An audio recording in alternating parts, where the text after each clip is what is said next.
Okay, so this is one of the parts of Chelsea Physic Garden which has got a slightly scruffy bit, but actually it's quite a nice place to find lovely things like juicy worms and robins and other birds that might be nesting behind this plant here. And also, about 15 years ago, we've set this up with lots of dead wood, old logs, all sorts of things, and some of these logs have now really fallen apart and have been inhabited by endangered beetles such as stag beetles, earthworms, frogs, toads and hibernating newts. So it's actually a really great place to be able to show land animals, and some of the same ones are the ones that start off in the pond. So amphibians underneath logs and things like that. A nice kind of somewhere between a log pile and a compost heap allows the rotting vegetation to provide food for fungi and larger organisms such as woodlice and worms and millipedes. So we can just see what's underneath this log here, and it's been this was a tree that was growing in the garden probably about 10 years ago, so it's rotting itself, but it provides a really good shelter for lots of different things.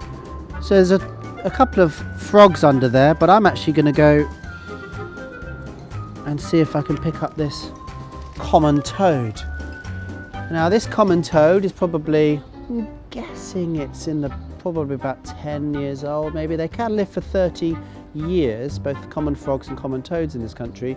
And compared with a frog, a toad's legs are a lot skinnier. It doesn't have those defined leg muscles for jumping. It hops a little bit, but frogs are much better at jumping further and higher.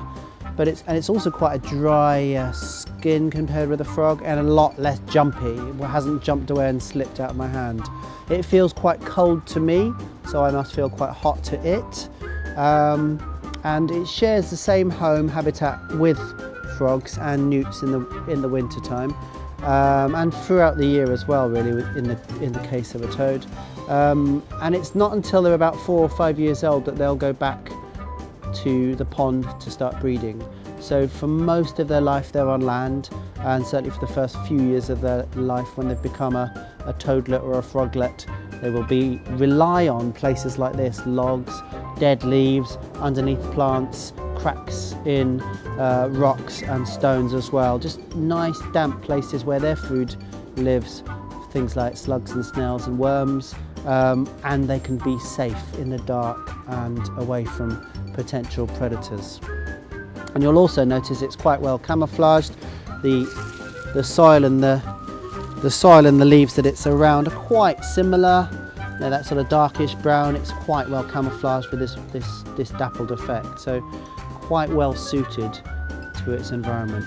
But what I must make sure I do is put it back, because it's getting a bit scared now. Pop it back underneath the log, and it can go back to eating worms under there. There we go. So what we've got here is a wormery. Normally has a lid on, but this is where lots of things from school packed lunches go in. Little bits of plant from our garden, some paper towels of various different sorts have gone in there. A little bit of satsuma.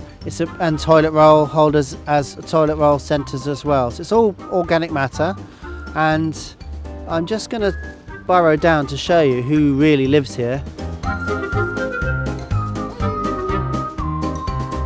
So this is a selection of composting worms, or brandling worms, and there are absolutely tons of them in here. And the amazing thing about these particular types of worms is that in one day they can eat their own body weight in organic matter, so which would be almost impossible for a human to do, or most animals to do.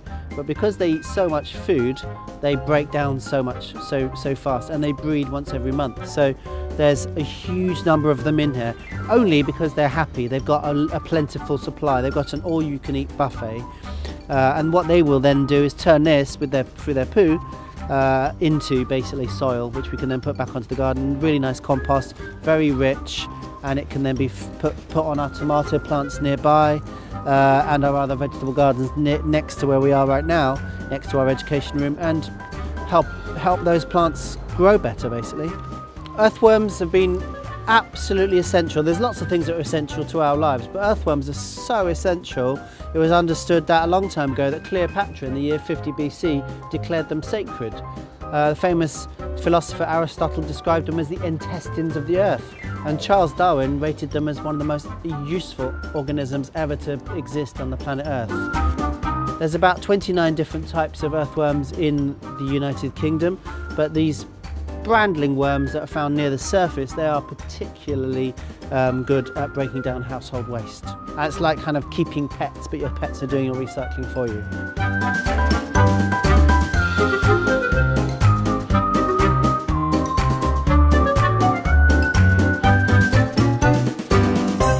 Lovely little creatures.